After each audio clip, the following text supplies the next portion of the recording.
Warahmatullahi wabarakatuh.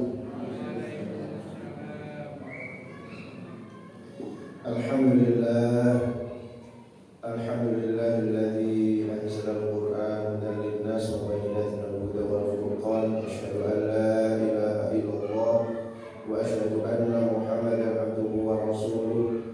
Allahumma shalli wa sallim ala nabiyyina Muhammadin wa ala alihi wa sahbihi ajma'in. Allahumma inna nas'aluka 'ilman nafi'an wa na'udzu bika min 'ilmin la yanfa'. Allahumma arhamna bil Qur'an waj'alhu lana imama wa nuran wa hudan wa rahmah. Allahumma arzuqna tilawatahu ana al-lail wa atrafan nahar. Bapak Ibu hadirin jamaah Masjid Darussalam yang dirahmati Allah. Alhamdulillah, senantiasa kita bersyukur kehadirat Allah Subhanahu wa taala, di mana Allah Subhanahu wa taala senantiasa memberikan kepada kita berbagai macam nikmat dan karunia. Kita diberikan nikmat dapat melaksanakan amalia ibadah, termasuk hadir di majelis ilmu. Mudah-mudahan seluruh amal ibadah kita senantiasa diterima oleh Allah Subhanahu wa taala. Salawat beriring salam kita aturkan kepada uswah kita, panutan kita, suri tauladan kita, Nabi Muhammad sallallahu alaihi wasallam, keluarga dan seluruh sahabatnya. Jemaah yang dirahmati Allah Taala, kita lanjutkan pembahasan tafsir kita di surat Al-Baqarah di ayat ke-250 ya, sampai nanti terakhir di 252. Dan ini merupakan ayat-ayat terakhir di juz 2. Setelah ini kita akan khatam juz 2. Seperti biasanya kita akan bacakan terlebih dahulu ayatnya, kemudian nanti terjemahan dan tafsirnya. A'udzu billahi minasy syaithanir rajim.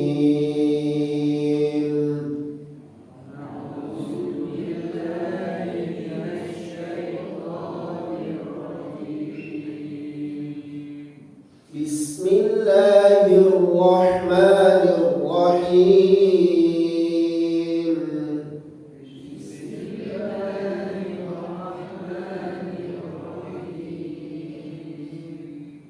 Walamma barazu li Jalut wa junudihi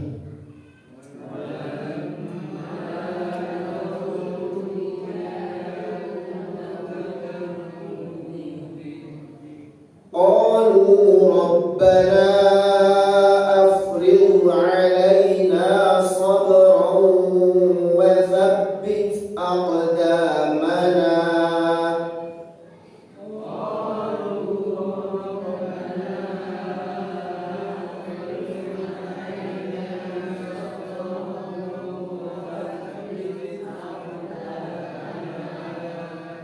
وثبت أقدامنا وانصرنا على القوم الكافرين.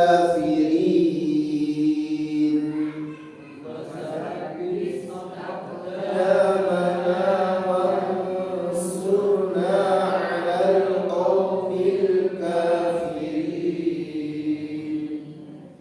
فهزموهم بإذن الله وقتل داود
yang merahmati Allah Ta'ala masih melanjutkan ayat-ayat sebelumnya, karena ini adalah kisah sehingga berkesinambungan, yaitu terkait dengan beberapa orang dari pemuka-pemuka Bani Israel, ya, dari Bani Amalek.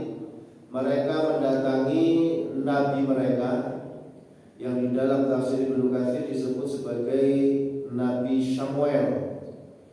Intinya adalah mereka meminta kepada nabi mereka supaya mereka ini dipilihkan seorang pemimpin yang dengan pemimpin itu mereka akan berjihad di jalan Allah Subhanahu wa Ta'ala, karena mereka sedang diusir dari kampung mereka. Mereka dipisahkan, ya, dengan anak-anak mereka. Maka kemudian Nabi Samuel ini meragukan terhadap mereka. Jangan-jangan nanti kalau sudah diperintahkan atau diwajibkan bagi mereka berjuang di jalan Allah, mereka malah tidak mau berjuang. Karena memang Nabi Samuel ini mengetahui betul sifat dan karakter orang-orang Bani Israel. Di samping itu kondisi mereka memang sedang lemah, karena mereka sedang dalam kondisi terusir, ya. Tetapi kemudian mereka tetap meminta supaya Nabi memintakan kepada Allah Ta'ala supaya ditunjuk seorang pemimpin dan kemudian mereka akan berjihad di jalan Allah. Nah, maka kemudian sudah ditentukan atau diwajibkan berperang di jalan Allah atas mereka, ternyata mereka berpaling, ya, kecuali hanya kelompok kecil saja.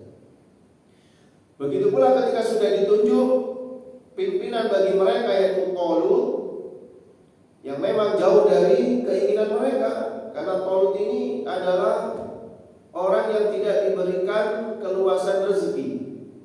Tetapi oleh Allah Subhanahu wa Ta'ala, Talut ini diberikan kelebihan yang lainnya, yaitu kekuatan ilmu dan kekuatan fisik yang memang sangat dibutuhkan, ya, di mana mereka sedang menghadapi pasukan dari Jalut yang terkenal bengis dan terkenal kuat pasukannya.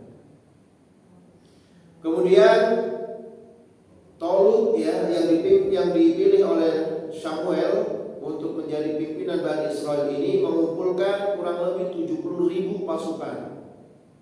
Dipilih dari yang muda-muda di antara Bani Israel, ya.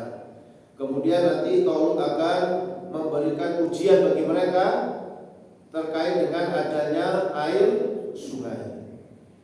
Di antara ulama ahli tafsir kontemporer menyebutkan sungai itu sekarang ada di Yordania. Sungai yang ada di Yordania. Nah, kalau mereka minum, katanya Talut, kalau mereka minum maka bukan dari golonganku, bukan dari pasukannya Talut. Tapi kalau mereka tidak mau minum atau hanya sedikit saja, maka mereka termasuk golongan Talut. Tapi ternyata sebagian besar mereka itu meminum air tersebut. Sehingga jumlah yang tadinya 70.000 itu menjadi hanya sisa 313 atau 314 orang saja. Ini berkurangnya berapa persen? Dari 70.000 ya jadi 300, kawan. Waduh, ini sih penggembosan ini namanya, ya. Nah, jadi ketika mereka sudah bertemu dengan Jalut, ya, kemudian mereka orang-orang yang yakin bahwa mereka akan berjumpa dengan Allah Subhanahu wa Ta'ala, mereka mengatakan kam min fi'atin qalilatin ghalabat fi'atan katsiratan biiznillah. Betapa banyak kelompok yang kecil itu dapat mengalahkan kelompok yang besar dengan izin Allah, dan Allah bersama orang-orang yang sabar. Jadi walaupun kelompok mereka atau pasukan mereka sangat sedikit, ya, 313 menghadapi pasukan Jalut yang lebih besar, lebih banyak, lebih kuat, ya, terkait dengan persenjataan lebih lengkap. Tapi kemudian mereka yakin berjumpa dengan Allah mengatakan bahwa kelompok yang kecil itu juga bisa mengalahkan kelompok yang besar karena izin Allah. Dan memang kalau kita lihat sejarah umat Islam ini, jamaah rahmati Allah, ya umat Islam ini selalu di kelompok yang kecil. Ya. Ketika Nabi Muhammad SAW berperang pun juga gitu, beliau selalu menjadi kelompok yang kecil. Pasukannya biasa-biasa saja, perlengkapan perangnya juga minim. Tapi kemudian oleh Allah SWT diberikan pertolongan. Karena memang kemenangan itu bukan terletak pada canggihnya persenjataan, bukan jumlah orangnya, tapi dapat pertolongan Allah Subhanahu wa Ta'ala. Syaratnya apa? Iman kepada Allah, bertakwa kepada Allah. Pasti Allah akan tolong. Nah, setelah itu hadirin jamaah rahmati Allah, ayat 250, walamma barazu li Jalut wa junudihi, dan ketika mereka sudah berhadap-hadapan dengan Jalut dan pasukannya, mereka melihat bahwa pasukannya, pasukan Talut dengan pasukan Jalut ini sangat tidak seimbang. Pasukan mereka kelihatan kecil, ya cuma 300. Kalau dikumpulkan di kampung orang 300 itu banyak. Tapi kalau sudah di tanah lapang 300 lawan 200.000 pasukan, itu kayak apa itu ya? Ya kecil sekali gitu. Ya, kecil sekali. Kalau dikumpulkan di kampung itu orang 300 banyak sekali. Iya, karena nggak ada perbandingannya. Ya. Nah, maka ketika mereka sudah berhadapan-hadapan dengan Jalut dan pasukannya yang begitu banyak dan pasukan perlengkapan perangnya lebih canggih, maka qalu, mereka berdoa kepada Allah Subhanahu wa taala. Rabbana, wahai Tuhan kami, afrigh alaina, tuangkanlah kepada kami sabra, kesabaran. Jadi di sini jamaah rahmat Allah, mereka tidak berdoa ya Allah berikanlah kesabaran, tapi tuangkanlah kesabaran. Kenapa? Karena butuh kesabaran yang besar. Ya, untuk menghadapi pasukan yang segitu hebatnya itu butuh kesabaran yang luar biasa, butuh kesabaran yang besar. Jadi tidak hanya butuh sabar saja. Mereka sudah paham itu. Ketika berdoa kepada Allah, ya Allah, ini pasukan cuma sedikit ya. Sementara musuh ini lebih banyak jumlahnya, lebih kuat, lebih lengkap persenjataannya. Maka doanya adalah Rabbana afrigh alaina sabran, ya Allah tuangkanlah kepada kami sabran, kesabaran. Wa tsabbit aqdamana, dan kokohkanlah kaki-kaki kami, kedudukan kami. Wansurna, dan tolonglah kami. Alal qaumil kafirin, atas kaum yang kafir. Coba kita lihat penafsirannya. Walamma qaharu li Jalut wa junudihi, dan ketika sudah nampak pasukan Jalut, mereka sudah ditampakkan pasukan Jalut dan pasukannya, Jalut dan pasukannya, wa ra'au al-khatar ra'yal ain, dan mereka sudah melihat bahaya dengan mata kepala mereka sendiri.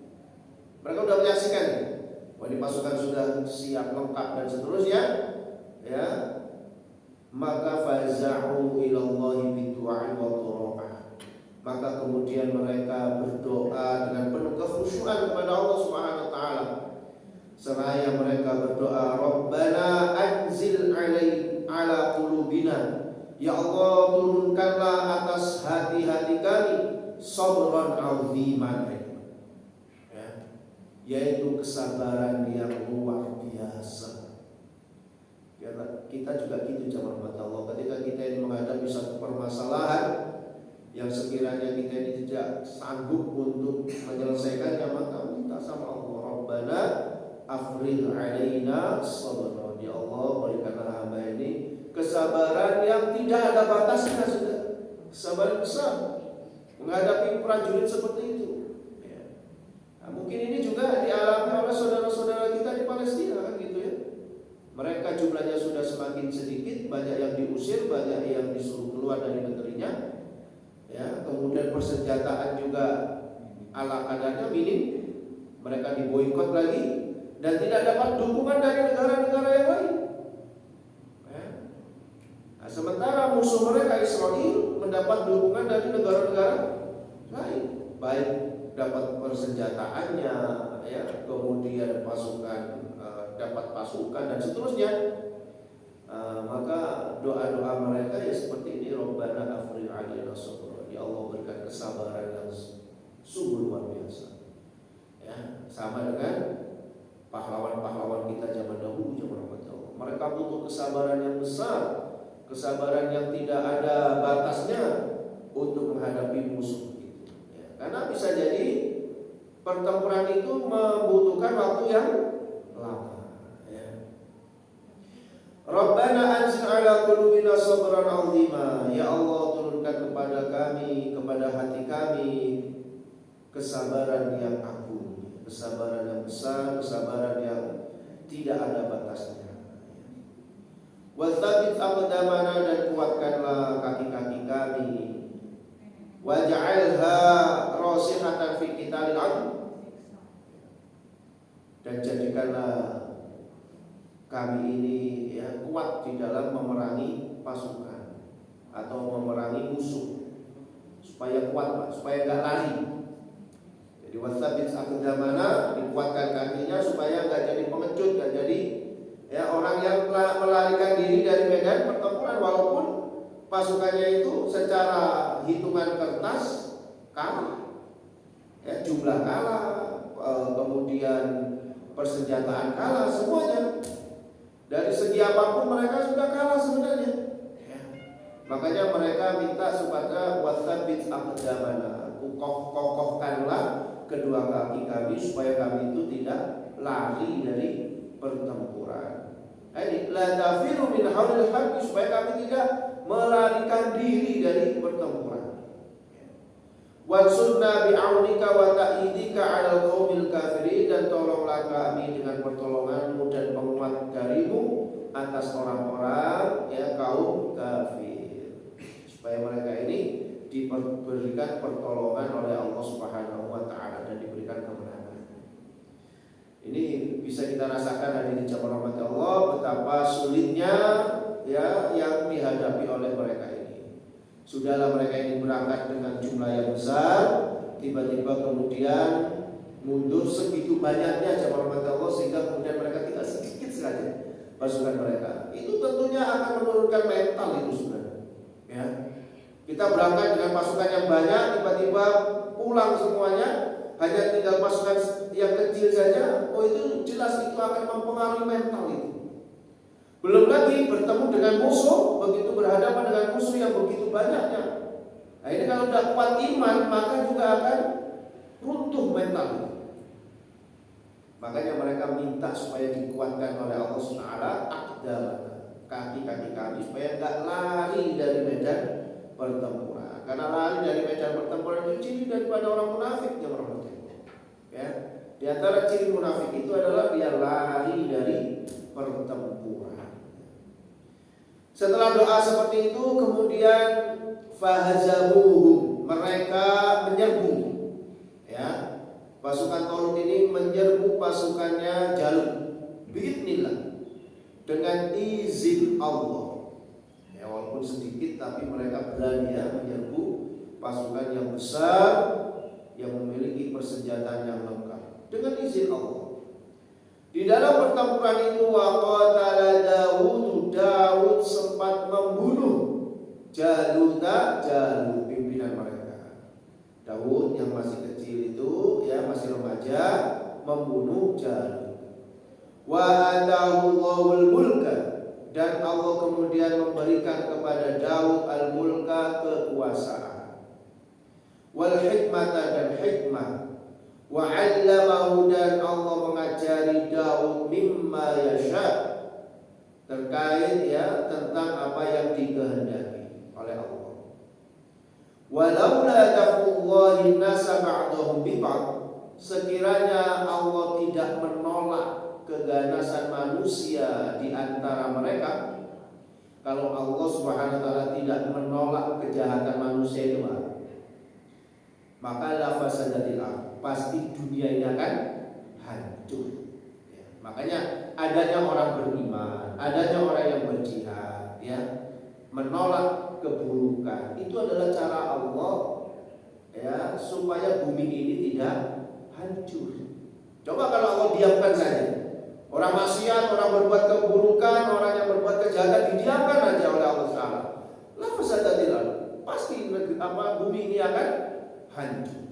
Ya, maka Allah mengirimkanlah orang-orang yang beriman, Allah kirimkanlah nabi-nabi, orang kirimkan orang-orang yang berjihad di jalan Allah ini supaya apa? Menjaga dari kehancuran bumi. Walakin Allah, dan akan tetapi Allah dzu fadlin, memiliki keutamaan 'alal alamin, atas seluruh alam. Maka kita lihat tafsir fahazamuhum biiznillah, maka kemudian mereka menyerbu ya pasukan Jalut biiznillah, dengan izin Allah. Wa qatala Daud alaihi salam, dan kemudian Daud ini ya membunuh Jalut, qaidal jababirah, pemimpin yang sangat bengis. Daud mendapatkan pertolongan dari Allah Subhanahu wa taala, dapat membunuh pemimpin. Perang zaman dulu itu ada di zaman Allah. Kalau pemimpinnya sudah tewas, ya, pemimpinnya sudah kalah semuanya. Ya, kalah semuanya. Ini apa namanya, pasukan. Kalau sudah pemimpinnya kalah gitu ya. Nah, itu ciri khas perang zaman Daud. Makanya ketika Rasulullah SAW dalam perang Uhud itu kan ada yang menyebarkan berita hoax di tengah-tengah pertempuran, karena melihat kaum muslimin sudah mulai terdesak. Ya, awalnya kaum muslimin itu hampir saja memperoleh kemenangan ya. Dan pada saat itu memang sudah memperoleh kemenangan, buktinya mereka sudah mengumpulkan ghanimah, mengumpulkan harta rampasan perang. Pasukan yang dipimpin Abu Sufyan udah lari tunggang-tunggang, udah jauh dari arena pertempuran. Tiba-tiba saja ada 50 orang yang diperintahkan oleh Rasulullah SAW untuk menjadi pasukan pemanah ini ikut-ikutan turun kan gitu ya. Hanya tinggal beberapa orang saja di atas bukit itu. Ya, Bukit Roman, hari ini namanya Bukit Roman. Kalau orang berziarah ke Bukit Uhud, ke Gunung Uhud, Jabal Uhud, itu kebanyakan mereka naiknya itu adalah di Gunung Roman. Di gunung di mana tempat Rasulullah SAW meletakkan 50 pemanah di sana. Mereka itu turun, dan itu disaksikan oleh Khalid bin Walid yang pada saat itu belum masuk Islam. Sehingga kemudian Khalid bin Walid itu mengambil arah memutar ya, untuk menghindari pemanah itu, dan kemudian menggempur kaum muslimin dari arah belakang, yang pada saat itu kaum muslimin sudah meletakkan senjata-senjata mereka karena sibuk ngurusin ghanimah. Sehingga mereka dalam kondisi tidak siap sama sekali bertempur. Di tengah kondisi yang seperti itu, umat Islam sudah mulai kelihatan kekalahannya. Muncul berita hoax bahwasanya Nabi Muhammad terbunuh. Ya. Ada orang yang berteriak, saya sudah membunuh Muhammad, saya sudah membunuh Muhammad. Oh, itu mental down semuanya. Ya. Mentalnya sudah down semuanya kaum muslimin. Kenapa? Karena pimpinan tertinggi mereka sudah wafat, apalagi seorang nabi. Tapi kemudian ya Abu Bakar dan beberapa teman yang lainnya, ada Umar, ada Abu Ubaidah dan yang lain-lainnya, itu mereka lari ke gunung dan kemudian mengumumkan bahwa Nabi Muhammad masih hidup dan bersama mereka. Jadi hari ini jemaah rahmat Allah, ketika Daud ini membunuh Jalut sebagai pemimpin yang sangat bengis, maka peperangan itu pun juga sudah usai. Coba kita lihat di dalam tafsir yang lainnya, hadirin jemaah rahmat Allah, ya, ini adalah tafsir Ibnu Katsir. Bagaimana Ibnu Katsir itu menyebutkan bahwasanya di sini disebutkan wa qatala Daud Jalutan, dan Daud berhasil membunuh Jalut. Zakar fil Israiliyat, diceritakan di dalam kisah Israiliyat. Ini ditegaskan oleh Imam Ibnu Katsir bahwa cerita ini adalah cerita Israiliyat. Annahu qatalahu bi miqla'i kana fi yadihi, bahwasanya Daud itu membunuh Jalut bi miqla', dengan ketapel. bahasa kita itu ketapel, yang ada di tangannya Daud. Nah, jadi senjatanya Daud ini sepele, itu apa? Ketapel, tepil bahasa kita ya, tepil. Ini kan luar biasa, pasukan mereka bawa senjata tajam ya, pedang, kemudian tombak, kemudian pelontar, apa namanya itu batu ya, nah, seperti itu. Ini Daud cuma bawa ketapel. Nah, ini menunjukkan apa? Bahwasanya ya peperangan itu, kemenangan itu atas izin Allah Subhanahu wa taala. Ya sudah dicatat oleh Allah di Lauh Mahfuznya. Maka di sini disebutkan annahu qatalu billahi fi yadihi, ya, bahwasanya Daud itu membunuh Jalut dengan menggunakan ketapel yang ada di tangannya. Ramahu bihi fa asabahu fa qatalahu, yang dia membidiknya, melemparkannya, ya, fa asabahu fa qatalahu, kemudian mengenai Jalut dan membunuhnya.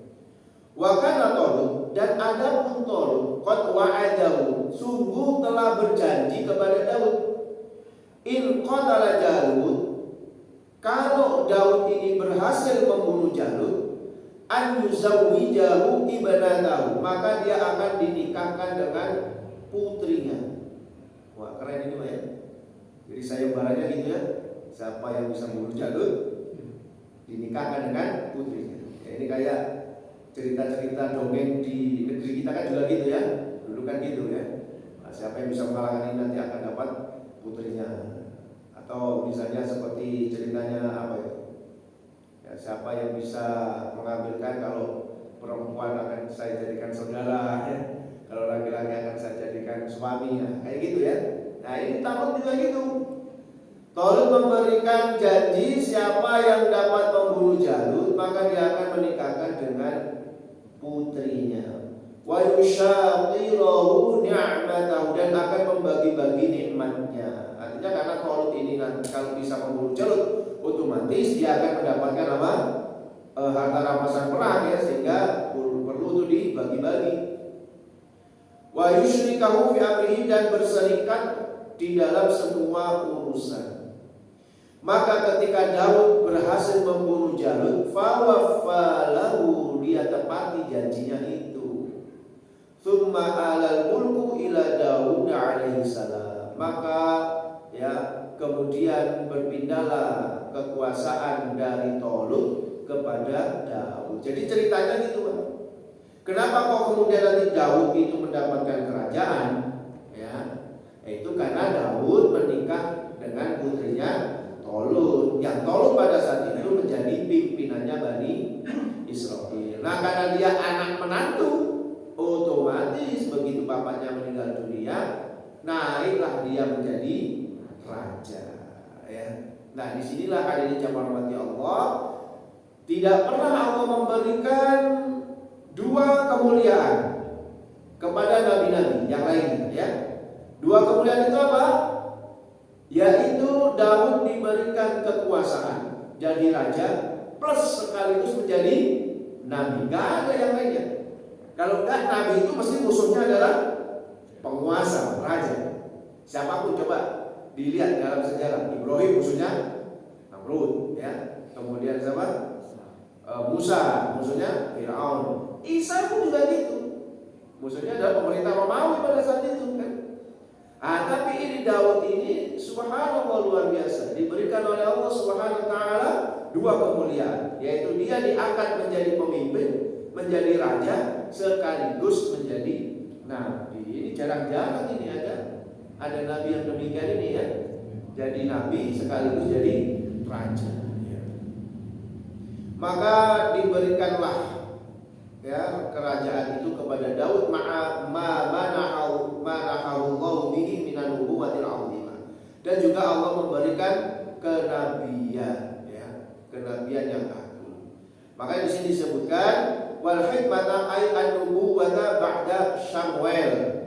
Wal hikmata tadi wa atahullahu mulka, dan Allah memberikan kepada Daud itu al-mulka, yaitu kerajaan ya atau kekuasaan. Alladzi kana biyadi Talut, yang dulu awalnya ada pada diri Talut ya. Pindah kekuasaannya kepada Daud. Wal hikmata maksudnya adalah an nubuwata ba'da Samuel, yaitu kenabian setelah Samuel. Ya, setelah Nabi Samuel. Jadi Masya Allah ya, Nabi Daud ini diberikan beberapa kemuliaan, Pak. Ya, beberapa kemuliaan. Di antaranya adalah apa? Ini wa 'allamahu mimma yasha'u minal ulum, dan Allah mengajarkan apa yang dikehendaki dari ilmu. Ya, diberikan ilmu oleh Allah Subhanahu wa taala. Di antara ilmu yang diberikan kepada Nabi Daud itu apa?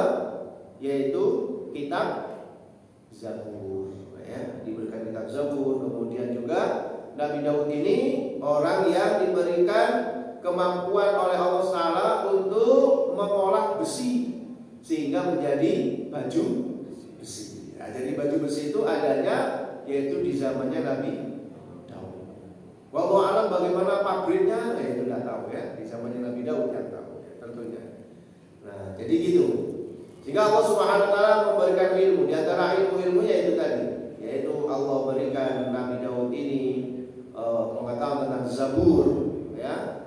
Dan Nabi Daud ini salah satu mukjizatnya adalah apa? Suaranya yang merdu, ya, suaranya merdu sekali gitu ya. Sehingga kalau Nabi Daud ini sudah mendendangkan apa Zabur, karena Zabur itu isinya sajak, Pak. Ya, isinya seperti puisi, syair-syair. Ya, sehingga cara membacanya juga ya bersair. Sehingga Nabi Daud ini kalau sudah bersair itu semuanya itu bisa ikut mendengarkan. Burung-burung yang tadinya berkicau dia, ya, saking suaranya itu luar biasa. Masya Allah. Walaula an yadfa'ullah, sekiranya kalau Allah itu tidak menolak ya, kejahatan bi ba'din nas, di sebagian manusia. Manusia itu ada yang berbuat kejahatan ya.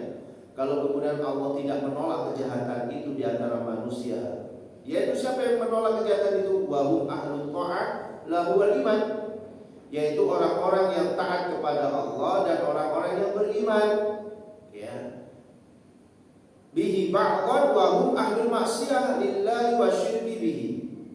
Ya. Jadi sebagian di antara manusia, yaitu orang yang beriman, terhadap sebagian yang lain, yaitu orang-orang tukang maksiat dan yang senantiasa berbuat kesyirikan kepada Allah. Kalau bukan Allah yang menolak semuanya itu, la fasadatil ardu bi ghalabatil kufr. Tentunya bumi ini akan hancur disebabkan orang-orang kafir yang menguasainya. Jadi bumi ini tetap aman itu zaman pertama ya karena ada orang yang beriman. Kalau udah gak ada orang beriman di muka bumi ini, udah oleh Allah dihancurkan ini. Ya. Wa tabakkul tughyan, dan orang-orang yang melampaui batas, wa ahlil ma'asi, dan orang-orang yang senantiasa bermaksiat. Walakinnallaha, akan tetapi Allah dzu fadlin, memiliki keutamaan alal makhluqina jami'an, atas makhluk-makhluk seluruhnya. Artinya Allah Subhanahu wa taala itu masih memiliki keutamaan. Ya. Masih memberikan pertolongan supaya tidak terjadi kerusakan. Makanya tadi sudah saya sampaikan, diturunkan nabi, orang-orang yang beriman, orang-orang yang berjihad di jalan Allah. Semuanya ini menjaga bumi supaya tidak hancur. Kalau nggak ada orang-orang ini, udah hancur bumi ini.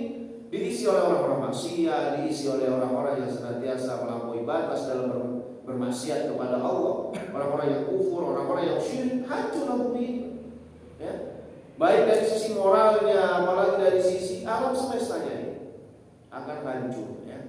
Makanya adanya orang beriman itu ya untuk menjaga kelestarian bumi.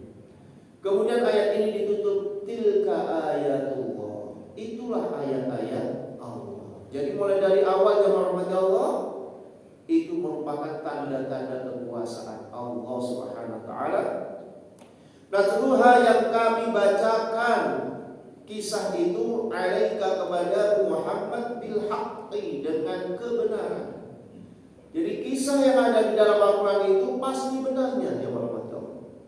Sejarah yang Allah tuliskan di dalam Al-Quran itu pasti benar. Akan berbeda dengan sejarah yang ditulis manusia.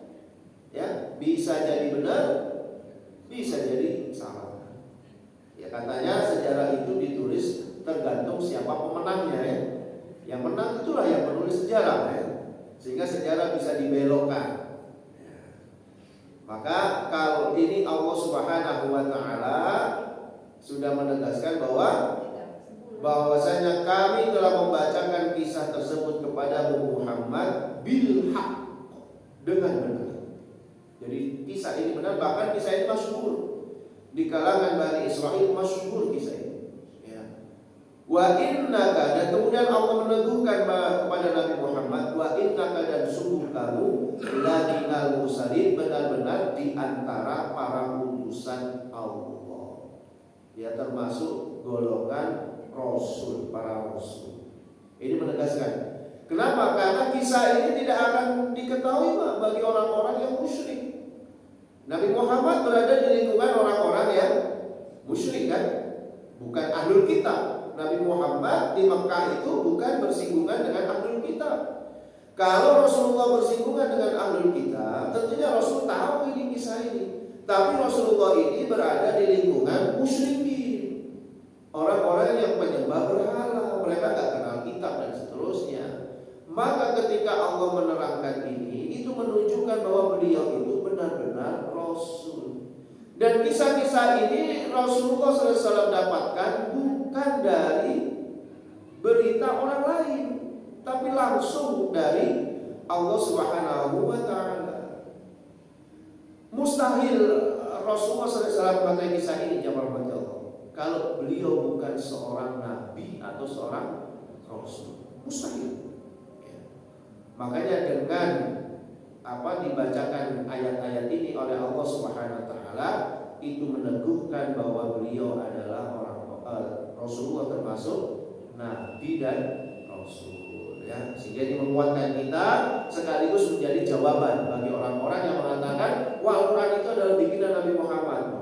Salah besar, bahwa Al-Quran itu adalah dari Allah Subhanahu wa taala. Dari ayat ini saja sudah nampak ya, bahwa yang menceritakan ini adalah Allah, bukan bikinan Nabi Muhammad.